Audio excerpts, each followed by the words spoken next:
ਤੇ ਸਮੂਹ ਸਾਧ ਸੰਗਤ, ਵਾਹਿਗੁਰੂ ਜੀ ਕਾ ਖਾਲਸਾ, ਵਾਹਿਗੁਰੂ ਜੀ ਕੀ ਫਤਿਹ।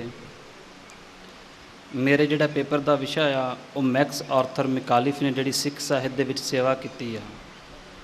ਮੈਕਾਲਿਫ ਆਇਰਲੈਂਡ ਵਿੱਚ ਪੈਦਾ ਹੋਇਆ ਅਤੇ ICSE ਇੰਡੀਅਨ ਸਿਵਲ ਸਰਵਿਸਿਜ਼ ਦਾ ਇਮਤਿਹਾਨ ਪਾਸ ਕਰਕੇ ਬਤੌਰ ਡਿਪਟੀ ਕਮਿਸ਼ਨਰ ਦੇ ਅਹੁਦੇ ਉੱਤੇ ਉਸਨੇ ਭਾਰਤ ਵਿੱਚ ਸੇਵਾ ਨਿਭਾਉਣੀ ਸ਼ੁਰੂ ਕੀਤੀ।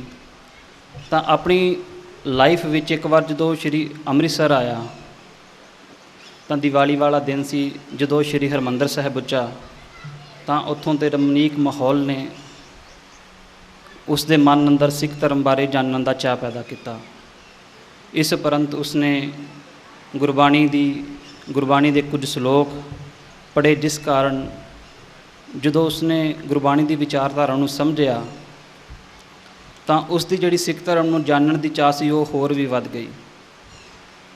ਤਾਂ ਉਸ ਨੂੰ ਆਪਣੀ ਜਿਹੜੀ ਡਿਊਟੀ ਸੀ ਉਸ ਤੋਂ ਜਦੋਂ ਵੀ ਵਿਹਲਾ ਟਾਈਮ ਮਿਲਦਾ ਤਾਂ ਉਹ ਸ਼੍ਰੀ ਗੁਰੂ ਗ੍ਰੰਥ ਸਾਹਿਬ ਜੀ ਦੀ ਬਾਣੀ ਪੜ੍ਹਨ ਦੇ ਵਿੱਚ ਲਗਾ ਜਾਂਦਾ। ਅਤੇ ਇਸ ਤੋਂ ਬਾਅਦ ਉਸਨੇ ਇੱਕ ਗ੍ਰੰਥੀ ਸਿੰਘ ਨੂੰ ਨਿਯੁਕਤ ਕਰ ਲਿਆ ਆਪਣੇ ਘਰ ਦੇ ਵਿੱਚ, ਜਿਹੜਾ ਉਸ ਨੂੰ ਗੁਰਬਾਣੀ ਦਾ ਪਾਠ ਸੁਣਾਉਂਦਾ ਸੀ ਅਤੇ ਨਾਲ ਹੀ ਗੁਰਬਾਣੀ ਦੀ ਵਿਆਖਿਆ ਕਰਕੇ ਉਸ ਨੂੰ ਸੁਣਾਉਂਦਾ ਹੁੰਦਾ ਸੀ।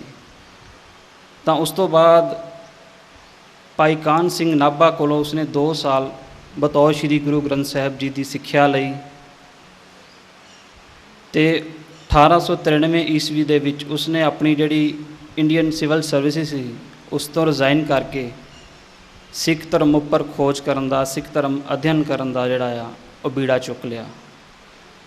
ਉਸ ਦੇ ਰਿਜ਼ਾਈਨ ਕਰਨ ਦਾ ਜਿਹੜਾ ਇੱਕ ਕਾਰਨ ਸੀ ਕਿ ਉਸ ਸਮੇਂ ਡਾਕਟਰ ਅਰਨਸਟ ਟਰੰਪ ਜਿਹੜਾ ਆ ਉਹ ਅੰਗਰੇਜ਼ਾਂ ਨੇ ਉਹਨੂੰ ਨਿਯੁਕਤ ਕੀਤਾ ਸੀ ਸ਼੍ਰੀ ਗੁਰੂ ਗ੍ਰੰਥ ਸਾਹਿਬ ਜੀ ਦੀ ਇੰਗਲਿਸ਼ ਦੇ ਵਿੱਚ ਵਿਆਖਿਆ ਕਰਨ ਲਈ ਅਤੇ ਸ਼੍ਰੀ ਦਸਮ ਗ੍ਰੰਥ ਦੀ ਵਿਆਖਿਆ ਕਰਨ ਦੇ ਲਈ।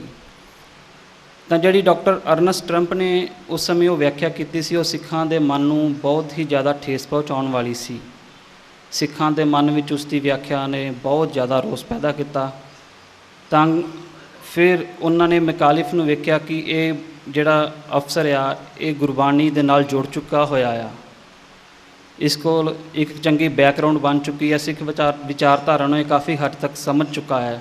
ਅਤੇ ਖਾਲਸਾ ਦੀਵਾਨ ਲਾਹੌਰ ਦੀ ਬੇਨਤੀ ਉੱਤੇ ਉਸਨੇ ਇਹ ਪ੍ਰੋਜੈਕਟ ਨੂੰ ਸ਼ੁਰੂ ਕੀਤਾ ਅਤੇ 16 ਸਾਲ ਦੀ ਅਣਥੱਕ ਮਿਹਨਤ ਤੋਂ ਬਾਅਦ 1909 ਦੇ ਵਿੱਚ ਉਸਨੇ 6 ਭਾਗਾਂ ਦੇ ਵਿੱਚ ਜਿਹੜੀ ਆਪਣੀ ਦਾ ਸਿੱਖ ਰਿਲੀਜਨ ਨਾਂ ਦੀ ਕਿਤਾਬ ਆ ਆਕਸਫੋਰਡ ਯੂਨੀਵਰਸਿਟੀ ਪ੍ਰੈਸ ਤੋਂ ਛਾਪ ਕੇ ਪਾਠਕਾਂ ਦੇ ਸਾਹਮਣੇ ਰੱਖੀ। ਤਕਰੀਬਨ 1900 ਪੇਜ ਬਣ ਜਾਂਦੇ ਸੀ ਉਸ ਦੇ 6 ਭਾਗਾਂ ਦੇ। ਉਸ ਦੇ ਵਿੱਚ ਉਸਨੇ ਜਿੱਥੇ ਸੰਪੂਰਨ ਗੁਰ ਇਤਿਹਾਸ ਅਤੇ ਨਾਲ ਦੀ ਨਾਲ ਗੁਰੂ ਸਾਹਿਬਾਨ ਦੀਆਂ ਬਾਣੀਆਂ ਦੀ ਇੰਗਲਿਸ਼ ਵਿੱਚ ਵਿਆਖਿਆ ਕੀਤੀ ਅਤੇ ਉਸ ਦਾ ਜਿਹੜਾ ਮੇਨ ਮੋਟਿਵ ਸੀ ਉਸਨੇ ਸਭ ਤੋਂ ਪਹਿਲਾਂ ਕਿਸੇ ਸੈਕਿੰਡ ਹੈਂਡ ਇਨਫੋਰਮੇਸ਼ਨ ਜਾਂ ਜਿਵੇਂ ਅਰਨਸਟ ਟਰੰਪ ਨੇ ਸ਼੍ਰੀ ਗੁਰੂ ਗ੍ਰੰਥ ਸਾਹਿਬ ਦੀ ਵਿਆਖਿਆ ਕਰਨ ਦੇ ਲਈ ਅੰਜੁਮਨ ਪੰਜਾਬ ਦੇ ਜਿਹੜੇ ਮੈਂਬਰ ਸੀ ਉਹਨਾਂ ਨੂੰ ਅਤੇ ਜਿਹੜੇ ਹਿੰਦੂ ਵਿਦਵਾਨ ਸੀ ਉਹਨਾਂ ਨੂੰ ਆਪਣੇ ਨਾਲ ਰੱਖਿਆ ਸੀ।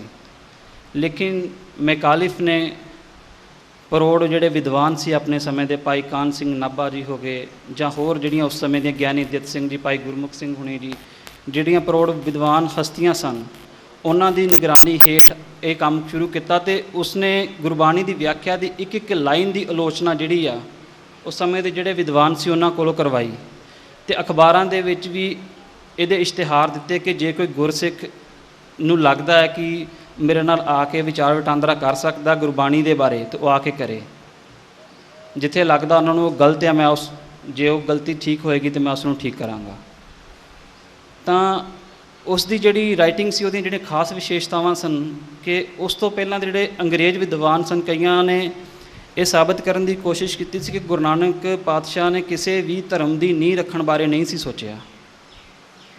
ਕਈਆਂ ਨੇ ਇਹ ਕਿਹਾ ਸੀ ਕਿ ਜੇ ਗੁਰੂ ਨਾਨਕ ਪਾਤਸ਼ਾਹ ਨੇ ਆਪਣੇ ਧਰਮ ਦੀ, ਸਿੱਖ ਧਰਮ ਦੀ ਨੀਂਹ ਵੀ ਰੱਖੀ ਆ ਤਾਂ ਉਸ ਦੇ ਵਿੱਚ ਕੋਈ ਨਵੀਂ ਗੱਲ ਨਹੀਂ ਸੀ। ਉਹ ਹਿੰਦੂ ਧਰਮ ਜਾਂ ਪੱਛਮੀ ਧਰਮ ਜਿਹੜੇ ਸੀ, ਇਸਲਾਮ ਜਾਂ ਈਸਾਈਅਤ, ਉਹਨਾਂ ਵਿੱਚੋਂ ਜਿਹੜੇ ਚੰਗੇ ਤੱਥ ਸਨ ਉਹ ਲੈ ਕੇ ਇੱਕ ਨਵੇਂ ਧਰਮ ਦੀ, ਇੱਕ ਨਵੀਂ ਸੰਪਰਦਾ ਦੀ ਨੀਂਹ ਰੱਖ ਦਿੱਤੀ। ਜਾਂ ਫਿਰ ਉਹਨਾਂ ਨੇ ਇਹ ਵੇਖਿਆ ਕਿ ਗੁਰੂ ਨਾਨਕ ਪਾਤਸ਼ਾਹ ਦੀ ਵਿਚਾਰਧਾਰਾ ਅਤੇ ਜਿਹੜੇ ਬਾਅਦ ਵਿੱਚ ਉਹਨਾਂ ਦੇ ਗੁਰੂ ਸਾਹਿਬਾਨ ਹੋਏ ਨੇ ਜਾਂ ਜਿਹੜੇ ਉਹਨਾਂ ਦੇ ਉੱਤਰਾਧਿਕਾਰੀ ਨੇ ਉਹਨਾਂ ਦੀ ਵਿਚਾਰਧਾਰਾ ਦੇ ਵਿੱਚ ਫਰਕ ਆ। ਲੇਕਿਨ ਮੁਖਾਲਿਫ ਨੇ ਇਸ ਤਰ੍ਹਾਂ ਦੀ ਕਿਸੇ ਵੀ ਜਿਹੜੀ ਗੱਲ ਹੈ ਉਹਨੂੰ ਸਵੀਕਾਰ ਨਹੀਂ ਕੀਤਾ। ਉਸ ਅਨੁਸਾਰ ਗੁਰੂ ਨਾਨਕ ਪਾਤਸ਼ਾਹ ਨੇ ਇੱਕ ਨਵੇਂ ਧਰਮ ਦੀ ਨੀਂਹ ਰੱਖੀ, ਜਿਹੜਾ ਧਰਮ ਇਸਲਾਮ, ਈਸਾਈਅਤ ਅਤੇ ਹਿੰਦੂ ਧਰਮ ਦੇ ਪ੍ਰਭਾਵ ਤੋਂ ਬਿਲਕੁਲ ਮੁਕਤ ਸੀ। ਅਤੇ ਇਹ ਧਰਮ ਪਰਮਾਤਮਾ ਦੇ ਦੈਵੀ ਅਨੁਭਵ ਤੋਂ ਗੁਰੂ ਨਾਨਕ ਪਾਤਸ਼ਾਹ ਨੇ ਸ਼ੁਰੂ ਕੀਤਾ ਸੀ, ਨਾ ਕਿ ਉਹਨਾਂ ਨੇ ਕਿਸੇ ਕਿਤਾਬਾਂ ਤੋਂ ਪੜ੍ਹ ਕੇ।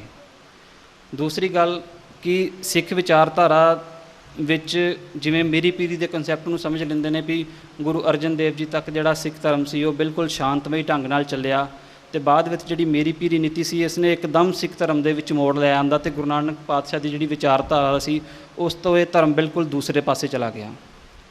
ਮੁਖਾਲਿਫ ਨੇ ਕਹਿੰਦਾ ਜਿੰਨੇ ਵੀ ਸਿੱਖਾਂ ਦੇ ਵਿੱਚ ਇਹ ਸਾਰੇ ਮਾਡਲ ਪਏ ਨੇ, ਸੰਤ ਸਿਪਾਹੀ ਦਾ, ਮੀਰੀ ਪੀਰੀ ਦਾ, ਇਸ ਦੇ ਅੰਸ਼ ਜਿਹੜੇ ਆ ਗੁਰੂ ਨਾਨਕ ਪਾਤਸ਼ਾਹ ਦੀ ਵਿਚਾਰਧਾਰਾ ਦੇ ਵਿੱਚ ਮੌਜੂਦ ਸਨ। ਬਸ ਜਿਉਂ-ਜਿਉਂ ਉਹਨਾਂ ਦੀ ਲੋੜ ਪੈਂਦੀ ਗਈ ਉਹਨਾਂ ਦਾ ਪ੍ਰਗਟਾਵ ਜਿਹੜਾ ਆ ਸਮੇਂ-ਸਮੇਂ ਅਨੁਸਾਰ ਹੁੰਦਾ ਗਿਆ। ਤਾਂ ਉਸ ਤੋਂ ਬਾਅਦ ਉਸਨੇ ਜਿਹੜਾ ਇੱਕ ਪੰਜਾਬੀ ਦੀ ਥਾਂ ਉਰਦੂ ਦੀ ਥਾਂ ਪੰਜਾਬੀ ਨੂੰ ਦਫ਼ਤਰੀ ਭਾਸ਼ਾ ਵਿੱਚ ਲਾਗੂ ਕਰਵਾਉਣ ਦੀ ਗੱਲ ਕੀਤੀ।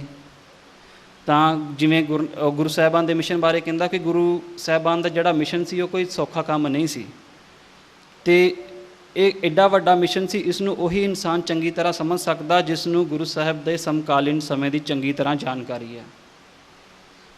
ਦੂਸਰੀ ਗੱਲ ਕਹਿੰਦਾ ਗੁਰੂ ਨਾਨਕ ਪਾਤਸ਼ਾਹ ਜਦੋਂ ਕਿਸੇ ਧਾਰਮਿਕ ਸਥਾਨ 'ਤੇ ਜਾ ਕੇ ਉਹਨਾਂ ਦੀ ਗੱਲ ਕੱਟ ਕੇ ਆਪਣੀ ਗੱਲ ਕਹਿੰਦੇ ਸਨ ਤਾਂ ਉਹ ਇੱਕ ਛੋਟੀ ਜਿਹੀ ਗੱਲ ਨਹੀਂ ਹੁੰਦੀ ਕਿਸੇ ਦੇ ਧਾਰਮਿਕ ਸਥਾਨ 'ਤੇ ਜਾ ਕੇ ਅਗਲੇ ਨੂੰ ਚੁਣੌਤੀ ਦੇਣੀ। ਅਜਿਹਾ ਕਰਦਿਆਂ ਕਹਿੰਦਾ ਉਹਨਾਂ ਨੂੰ ਕਦੀ ਵੀ ਕਿਸੇ ਨਾਲ ਉੱਚੀ ਆਵਾਜ਼ ਵਿੱਚ ਜਾਂ ਲੜਦਿਆਂ ਝਗੜਦਿਆਂ ਨਹੀਂ ਵੇਖੀਏ। ਬਿਲਕੁਲ ਇੱਕ ਬੜੀ ਮਰਿਆਦਾ ਦੇ ਵਿੱਚ ਉਹਨਾਂ ਨੇ ਜਿੱਥੇ ਜਾ ਕੇ ਵੀ ਸੰਵਾਦ ਕੀਤਾ। ਤਾਂ ਇਸ ਤਰ੍ਹਾਂ ਦੀਆਂ ਉਹਦੀ ਜਿਹੜੀ ਲਿਖਤ ਦੀਆਂ ਖੂਬੀਆਂ ਸਨ।